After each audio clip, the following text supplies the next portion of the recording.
Was it Mario Puzo who allegedly said, "A lawyer with a briefcase can steal more than 1,000 men with guns"? Well, if that's the case, then how much can you steal if you're the president of a Latin American nation? A lot more than a lawyer with a briefcase, as it turns out. Corrupt politicians in Latin America have been ripping off their people since the beginning of time, and, well, not much has changed. In light of the recent defeat of Venezuela's Nicolas Maduro, we're taking a look at a few of the most corrupt Latin American politicians of all time. It's a hall of shame, if you will, that would make Donald Trump shed a tear of admiration. Number 1. Alberto Fujimori. Fujimori was elected president of Peru 3 times between 1990 and 2000, but he fled the country before completing his 3rd term. In 2007, he returned to clear his name, and he's been in prison ever since. It's reported that he stole an estimated $600 million from the people of Peru, and he's been charged with countless human rights violations. Number 2. Augusto Pinochet was dictator of Chile from 1973 to 1990. According to a government report that included testimony from 30,000 people, his administration killed at least 3,000 people and tortured 29,000 more. His years in power were marked by poverty, inflation, and the ruthless oppression of opposition leaders, and his involvement in Operation Condor made him the poster boy for violent dictatorship. His years in power scarred countless Chileans for life, and really, who can blame them? Number 3. Hugo Chavez. Chavez served as president of Venezuela from 1999 until his death in 2013.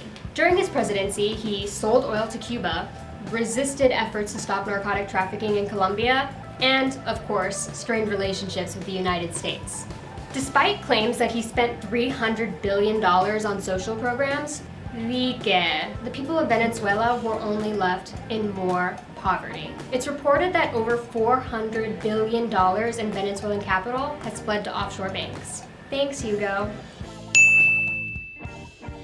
Number 4. Rafael Trujillo ruled the Dominican Republic from 1930 to 1961. Trujillo perpetrated countless human rights abuses, including the murder of thousands of civilians. In 1937, his reputation became absolutely tarnished when it became known that he had massacred 20,000 Haitians. Somehow, he managed to escape international rebuke for decades.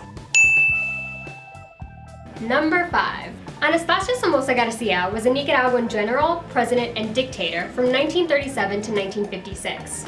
Nicaragua. Nicaragua is to crooked politicians what the Dominican Republic is to baseball players.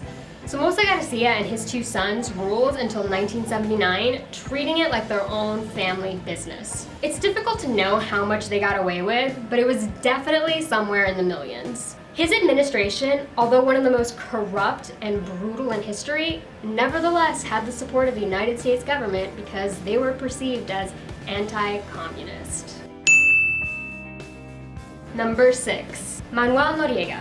For many years, Panama's General Manuel Noriega was the embodiment of the terms military strongman and de facto leader. Despite the fact that he was never actually president of Panama, he was the self-proclaimed key political figure in the country and a key U.S. ally in Central America for 4 decades. 4 decades. Yes, despite the fact that a man was a gun runner, a money launderer, a drug trafficker, and a double agent, he was still somehow useful to the U.S. government. What? If the world was a Latino family, the United States would be that metiche tia all up in everybody's business because she thinks she gives the best advice. Get the f*** out. Have an issue you'd like for us to tackle? Go ahead and leave your suggestions in the comment box below. Until next time!